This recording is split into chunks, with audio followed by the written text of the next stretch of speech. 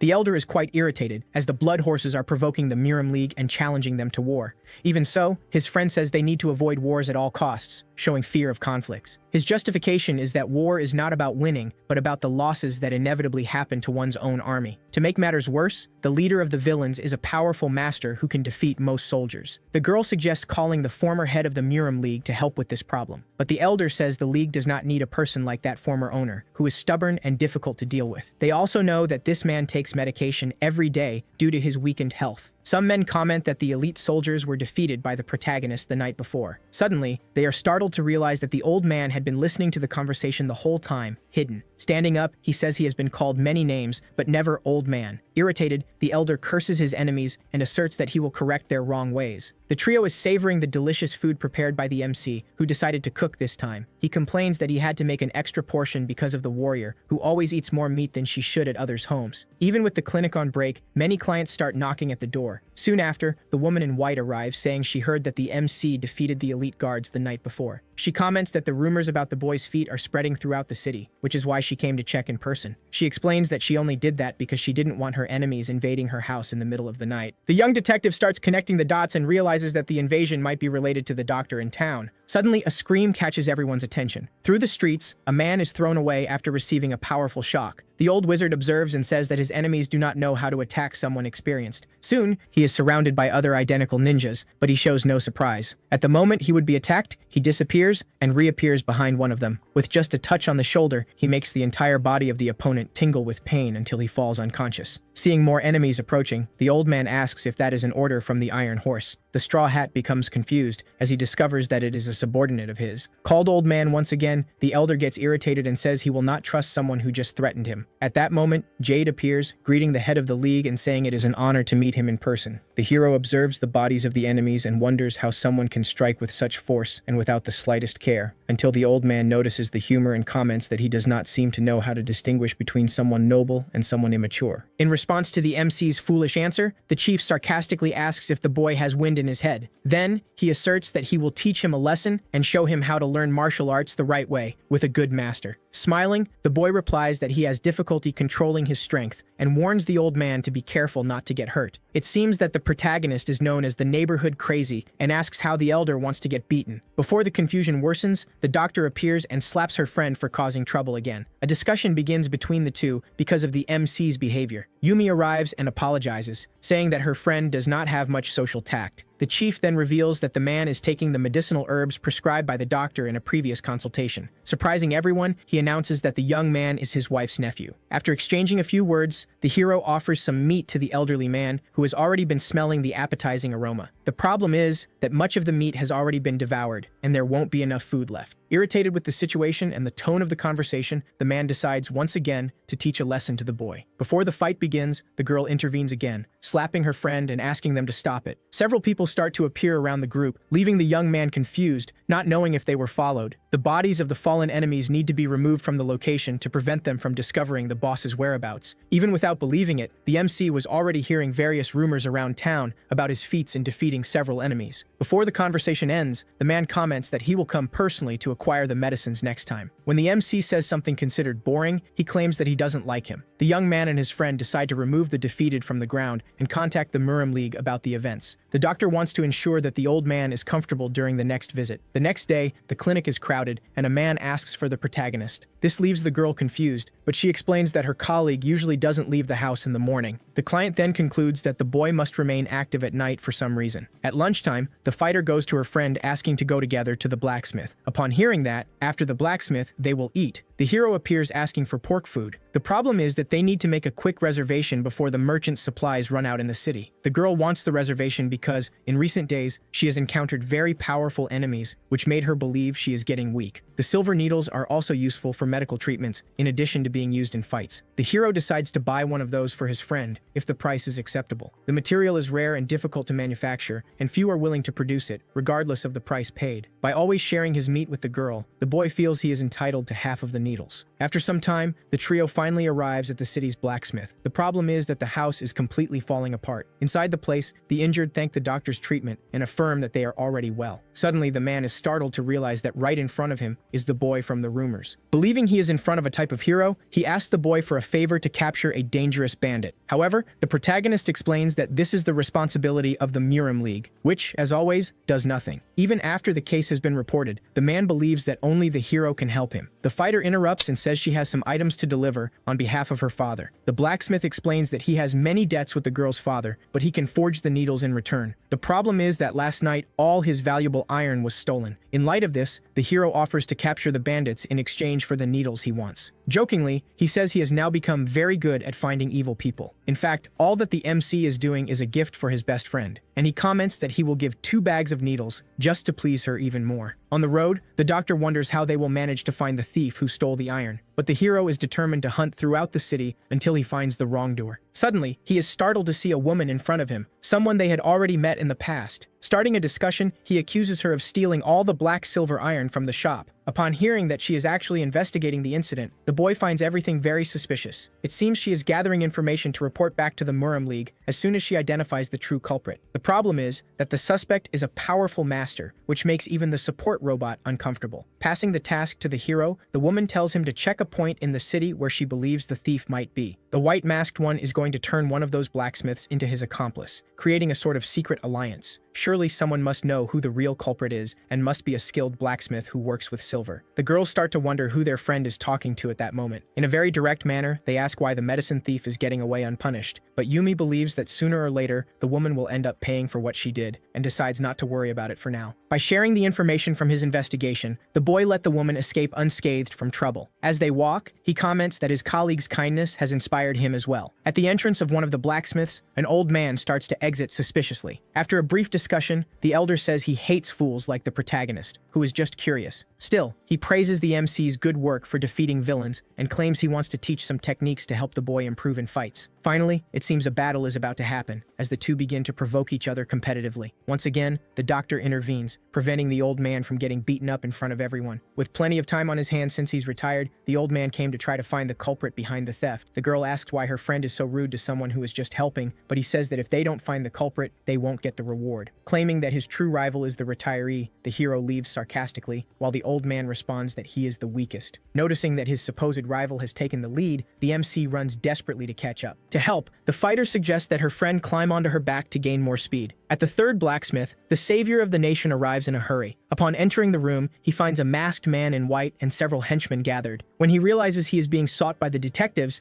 the villain advances towards the hero to eliminate him. The henchman tries to warn his master that the opponent is strong, but he can't do it in time to save him. He was defeated so easily that the girl jokes, saying he is quite a weak villain, and at any moment, Master Han could become a great powerhouse. This is confusing, as powerful masters usually withstand more punches than the masked man in white. After investigating, they realize he was just a decoy and not the true culprit of the crime. It becomes clear that the boy did not hold back his strength, but rather that his opponent was too weak. At the last blacksmith, the old man manages to arrive first at the true culprit. At the fourth blacksmith, the hero prefers to go ahead to avoid problems with his other two friends. He kicks the door and enters the place, noticing a man's body lying on the floor. Suddenly, the man wakes up startled, shouting at everyone and not understanding where he is. Before the man can touch his colleague, the MC intervenes and asks if he is okay. Then, he states that it's wrong to act like that towards someone who is trying to help, even if they just woke up. The young man reveals that the masked man in white was not the one who did all this. Wanting to know everything the man knows, the hero pressures him to discover the true culprit. Upon finding out that the masked one was doing secret jobs and had stolen the silver, the blacksmith refused to work with him. The doctor believes that the true culprit went to the fourth blacksmith because he used the others as bait to mislead. The girl agrees, since the last blacksmith was the smallest and weakest of all, easy to manipulate. Excited about the investigation, the hero wants to hurry and find his target, who apparently hasn't gone very far. As he says this, he notices a crowd of swordsmen sitting on the ground in the middle of the forest. They were ordered to attack the MC, but since it is now a trio, they demand triple the payment. Even as criminals, they have some sort of ethics and avoid turning women into targets, but this time, they will make an exception. Feeling strong, the boy in yellow asks if the hero knows what he is getting into by provoking him. Before he finishes speaking, the protagonist lunges forward after getting spat in the face and grabs the rival by the neck. Impatient, he asks who ordered the attack, saying he has no time to waste. Soon after, the other swordsmen begin to feel their bodies burning from within, a result of the good work of the girl in red, who released a substance unseen. The only survivor realizes that the fighter is a famous girl with powerful energy. But the hero, without patience, repeats the question, tightening the enemy's neck harder. The orders they received were clear: stop anyone trying to pass through the neighborhood, and to no one's surprise, the mastermind was the masked man in white himself. Fearing that his colleague might get infected, the hero decides to go back. But with her scientific knowledge, the girl asserts that it is not an epidemic, as the entire village wouldn't get sick so quickly. It seems that everyone is suffering from the same symptoms of the previous poisoning. She begins to examine the villagers and offers treatment at her clinic after the mission. The problem is that to complete the treatment, medicinal herbs are needed that still need to be purchased. Fortunately, the villagers saw a masked man carrying a large white dog through the town. They point out the right path, saying that the man is hiding in the mountains. Sometime later, the trio arrives at the indicated cave and hears a dog barking from within. This place is dangerous, even with the protagonist leading the missions. The trio lights a torch and begins to follow the dark paths of the cave. Suddenly, a white dog appears, but it is tamed by the doctor. Unfortunately, the poor thing had its leg cruelly injured by the villain. He gets irritated when the dog growls at him in a hostile manner. The question is why the culprit hurt the animal and left it there, alone. Suddenly, the cave begins to collapse from the inside out. In a hurry, the hero grabs his friend by the arm,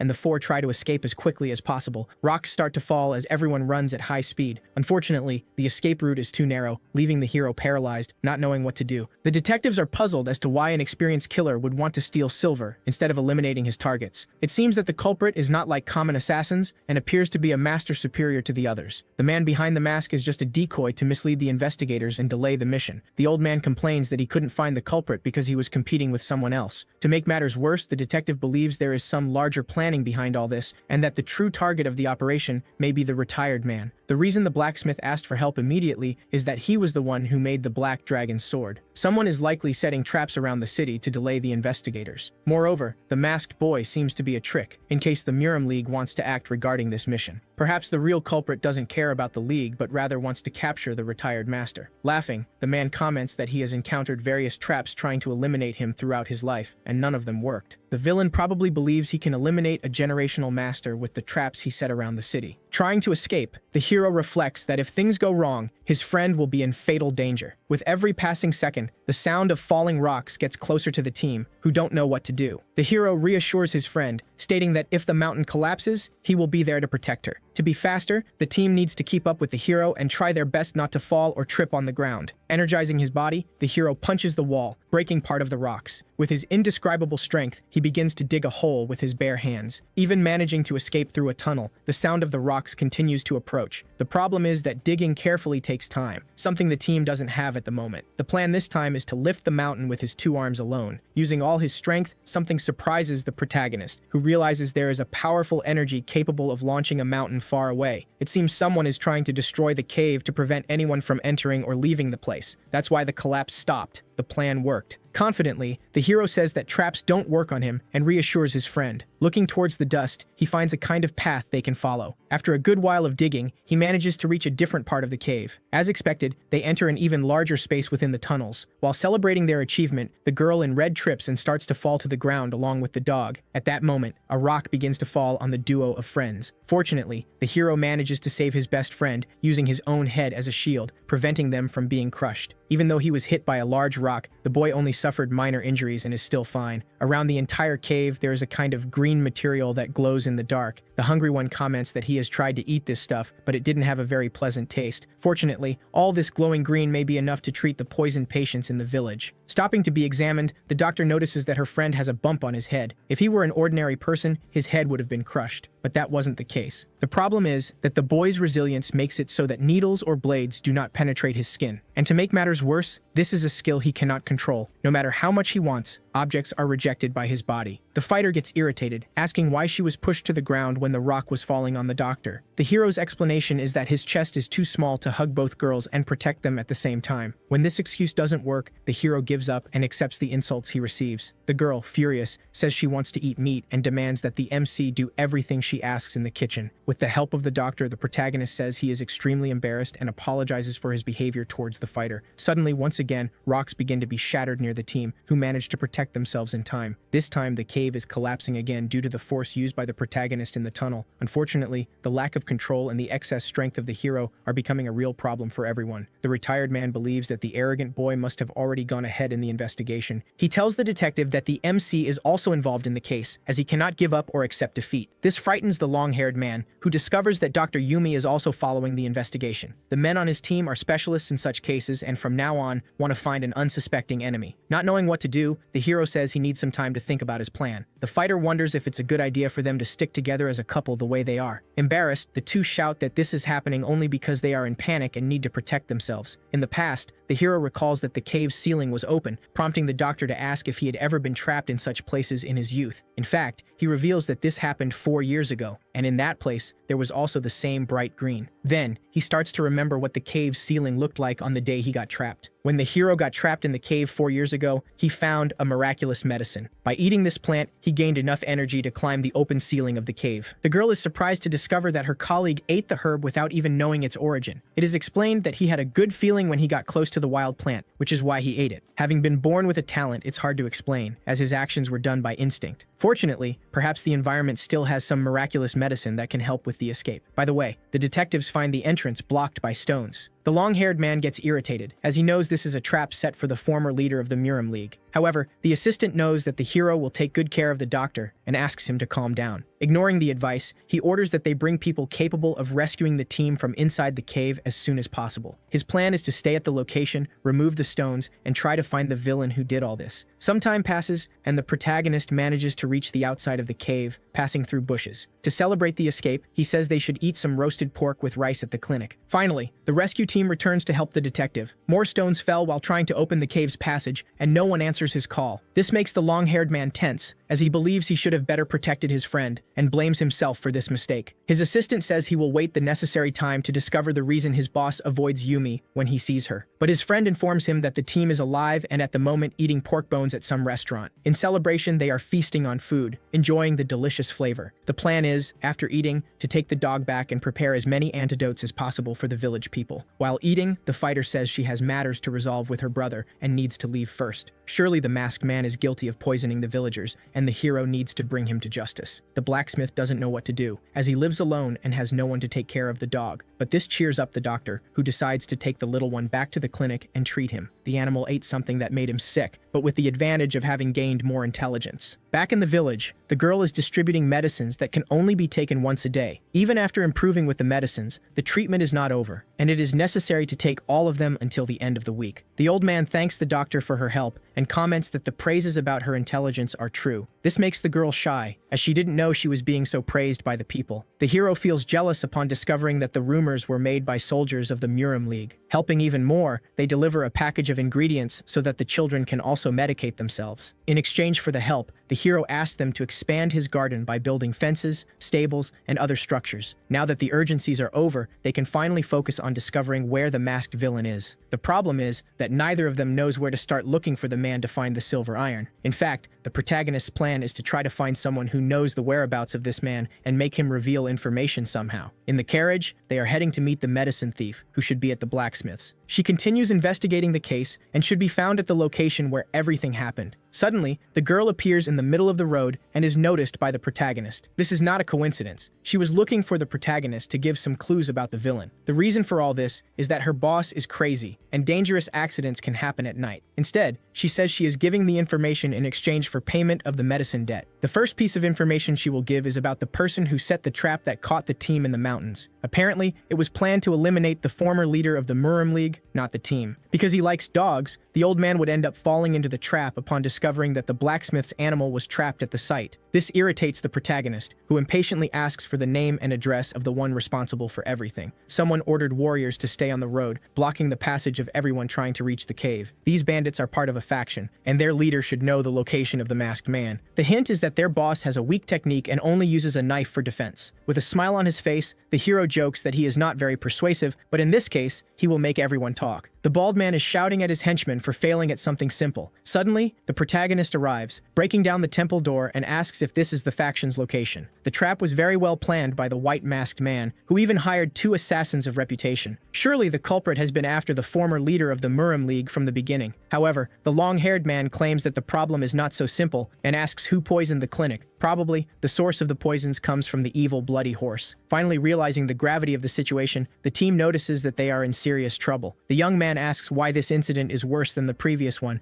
and it is explained that the fact that the league's boss fell into this trap makes everything even more serious. He cites as an example the poisoned village, which raised suspicions of the bloody horse's involvement. The boy believes that someone is trying to frame the villain and jokes that the trap failed. One thing is certain, if the retired man had fallen into the trap, everyone would want to hunt down the culprit. And to make matters worse, if the elder manages to persuade the others, a war could happen. Interrupting, the leader says that this must be the work of the Iron Horse, as he is the most likely suspect. It is already suspicious enough that the leader of the Red Demons is also related to this name. This worries the detective, who realizes the seriousness of this mess. The faction has hundreds of soldiers who don't mind committing crimes for a few coins. Even if they are caught, the League would cover up the situation and choose only one to punish. Arriving at the faction's door, the hero asks where the boss is. The bald man gets scared and inadvertently reveals that he is the owner of the place. He remembers that it was the protagonist who beat up his men in the past. Trying to escape the situation, he acts like a good guy and says it is a relief to know that the MC doesn't want to fight. This leaves the boy confused, not understanding why he is being treated so well. The liar continues with his act and claims that he will report everything that happens to the guild. Suddenly, his ninjas approach, and a fight is ordered. Fortunately, the scout didn't come to talk and is ready for an intense battle. At that moment, a swordsman jumps in front of him, but with a simple touch, the hero breaks his blade and retaliates. The impact is so strong